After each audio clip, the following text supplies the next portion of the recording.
और टेंशन चाहे फैमिली में हो या राष्ट्र में, विनाश करती है लकीर के फकीर। उतना ही करेंगे जितना बताया जाएगा। Change is the law of nature.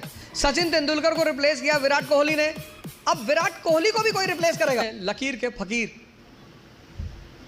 मतलब उनको एक ट्रैक पे रख दो, वो उस ट्रैक से कभी हटेंगे ही नहीं। उतना ही करेंगे जितना बताया जाएगा, उतना ही बोलेंगे जितना कहा जाएगा।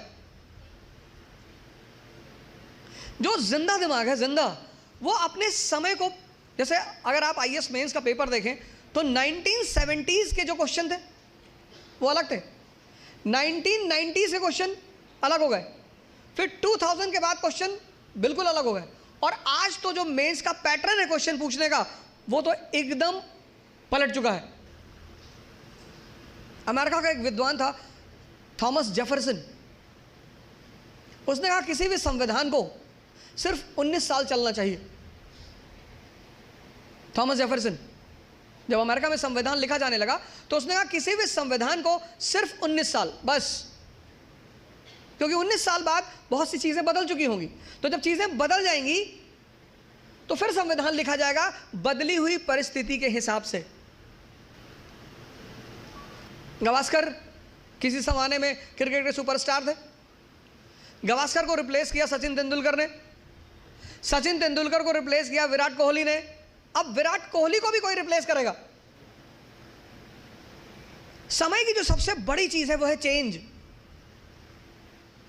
तुम्हारी जो परिस्थिति है, तुम्हारा जो समय है,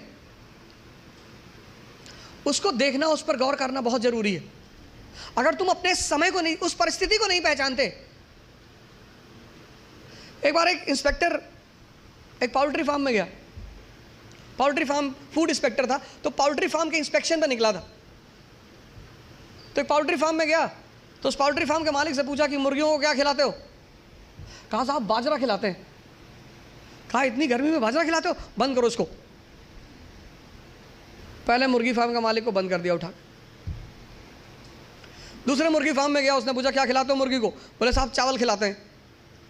बोले उल्टा सीधा खाना खिलाते हो, इसको भी बंद कर दो। दूसरा वाला भी बंद हो गया। जब वो तीसरे मुर्गी फार्म में एंटर किया, उसने कहा क्या खिलाते हो मुर्गियों को? उसने कहा साहब खिलाते कुछ नहीं, 5-5 रुपए दे देते हैं, इनका जो मन होता है खा लेती हैं। खिलाते तो कुछ नहीं है, इनको 5-5 रुपए दे देते हैं। 17s का क्वेश्चन पेपर अलग था क्योंकि तब इकोनॉमी और सोसाइटी अलग थी। 80s का क्वेश्चन पेपर अलग था क्योंकि तब इकोनॉमी और सोसाइटी अलग थी। 91 के बाद तो ड्रास्टिक चेंज आया, एलपीजी, तुरंत यू टर्न मारा एग्जामिनेशन पेपर ने, और अब एकदम अलग परिस्थिति दुनिया में चल रही।